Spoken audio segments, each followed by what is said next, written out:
Hello, bienvenue dans le mois d'Adar. Ça y est, on est arrivé au 12e mois du calendrier biblique. Je suis Esther, celle qui te reconnecte à tes racines hébraïques, à tes racines bibliques.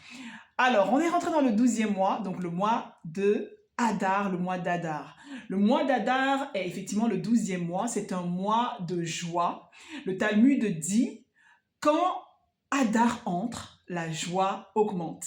On rentre véritablement dans un mois de joie et pour vraiment se connecter à ce qui se passe dans le mois d'Adar, c'est important, comme on l'a déjà fait avec les mois précédents, de savoir qu'il y a une tribu qui est rattachée et associée à ce mois biblique, c'est la tribu de Nephtali. Ensemble, lisons ce que dit Jacob de son fils Nephtali. Il dit dans Genèse chapitre 49 verset 21, Nephtali est une biche en liberté, il profère de belles paroles. La tribu de Nephtali était connue comme étant une tribu de prophètes, de personnes qui transmettent de belles paroles, qui encouragent, qui exhortent, qui donnent de l'espoir et de l'espérance.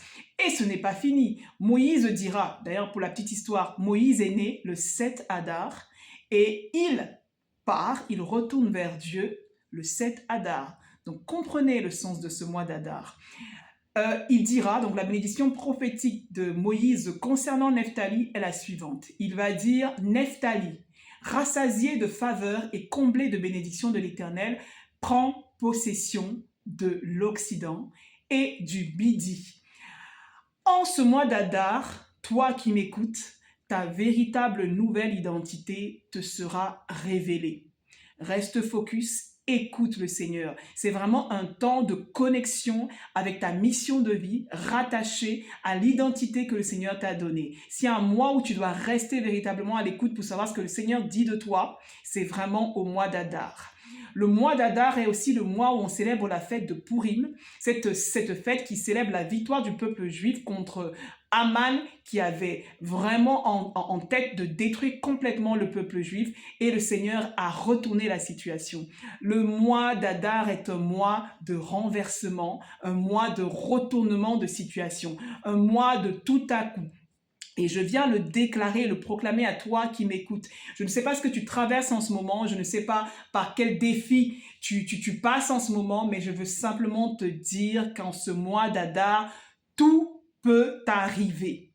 Le Seigneur, vraiment dans ce mois d'Adar, qui est un mois favorable au peuple de Dieu, au peuple juif, mais aussi à tous ceux qui se sont raccrochés au peuple juif, c'est un mois favorable, c'est un mois où le mal est changé en bien, un mois où des situations qui étaient compliquées se retournent tout à coup, sans même qu'on ne comprenne comment ça arrive. Je veux vraiment t'amener à augmenter ta foi dans ce mois d'Adar et t'attendre à ce que Dieu produise des miracles soudains qui te fassent voir des choses que tu n'as pas vues, des choses pour lesquelles tu attends peut-être depuis tellement longtemps. On veut vraiment le déclarer ensemble. Ce mois d'Adar est un mois de joie.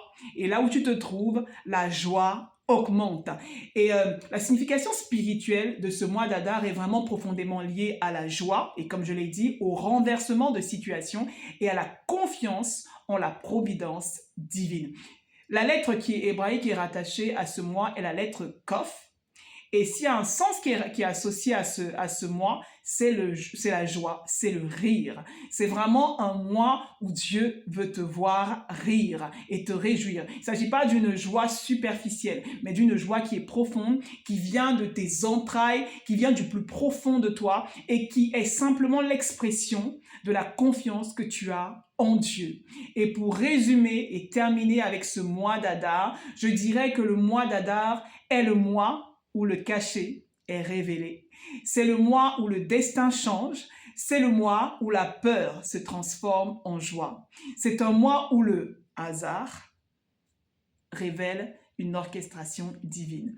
Et je vais terminer en te souhaitant un joyeux, un glorieux, un miraculeux mois d'Adar. Je souhaite que là où tu te trouves, la joie du Seigneur soit ta force et que tu puisses expérimenter des moments de joie profonds, des moments où tu vois véritablement la victoire de Dieu avant même que les choses ne se produisent, que tu puisses anticiper par des temps de louange, par des temps de célébration, ce qui va se passer pendant ce mois d'Adar. Je te souhaite un merveilleux et glorieux mois d'Adar et on se retrouve au prochain cycle pour continuer à suivre le Seigneur là où il nous emmène. Merveilleux mois d'Adar. À très vite.